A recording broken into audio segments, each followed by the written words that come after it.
Liwanê hilbijêr bo mîkrofona dengê Amerîka axiftin û beriya hilbijartina Suh û Êkê Adarê partiya ku dixwazin dengê xwe bidinê eşkere kirin û sedemên wê jî wiha rêz kirin. Ji destê AK Parti em xist dikin welatê me xelas bibe. Gerçekten em gele rojî zor derbas dikin em ê dî naxwazin. Em dengê xwe didin Dem Parti her em bêjin Dem Parti.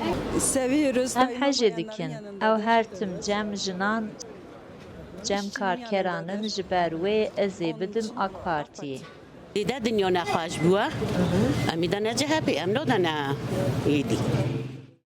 Li Wanê nêzî 20 sale du partiyên sereke hene. Yek ji wê Partiya Wekevî û Demokrasiya Gelan Dem Parti ye, ya din jî Partiya Dad û Pêşvebirinê AKP ye. Kurdiye azade bece zeyme AK Parti. Deme AK Parti. Çima devre AK Parti? AK Parti daha başa %100 kere AK Parti. Ne hemşehrin Kürdi bakın. Ne hemşehrin nasnama xanişe çıkesi biden. Ne hemşehrin bişne milli Karadeniz'e embejin em Kürdün, bişne milli Marmara'yı embejin em Kürdün. De direkt zulme seseyme biken, de direkt işkence ilme biken. Yani ya en baş Dem Parti'ye. Ez dime Dem Parti, ez dime partiya xwe, ez dime zimanê xwe. Em ez zimanê xwe dixwazin, em heqê xwe dixwazin, em wana dixwazin. ne eğitimime heye, ne kültüreme berzekiri, kıyafetime, qadağa ve hayana hev. Mecburen, bunan demeden Dem Parti. Piraniya rûnişvanan ku bo me axiftin diyar kirin ku ew dê dengê xwe bidin Dem Partiyê. taze rêya xwe tavjim ya yekê ye. Rêyamız seba HDP ye, malbatam jî seba wî dide. Dem iradame ye, hebûname ye, ez jî bidem demê herbijî partiya Kurd. Yani milleti Kürt gerekli bir Selahattin Demirtaş. Partiya me heva başa parti me ye. Hin hilbijêr dibêjin ku ji xwe bajarvaniya ku Dem Partiye an ku HDP di 2014 û 2019 da dest xistibû, du caran bi diyarkirina qayûman ji destê wan hatibû standin. Hiç gerek yok tane. Evne ki de hatta millet xapan di verişatı nikare millet de bxapine. Ben hizmet AKP hatta qed nedîtiye. Berwê ez başka çi bêjim yani. Her bêjî em Dem Parti. Em dejin ki bila vî bajarê da bajarê gel hemiyan da demokrasî bêt, aşitî bêt.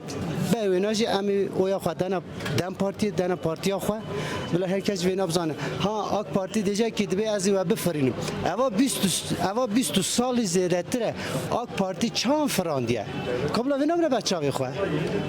Zêdetir hemû feqîrtî aniye, şer aniye, zulüm aniye. Bila wê namre beçavê xwe. Serjimara bajarê Wanê milyonek 124 hezar û li gor saziya îstatîstika Tirkiye TÜİKê rêjeya bêkariyê li vî bajarê nêzî 20 ji sedî ye. An ku derdorê 205 hezar kes bêkar e. 250 bin insan niye işsiz? Çima 205 hezar kes bêkarin. Li gor min ew bêaqilin. Ji ber ku kesek ji me nikare mafên xwe biparêzin. Em ê çawa biparêzin. Êdî kesên ku dengê xwe nede AK Partiyê nikarin bikevin kar.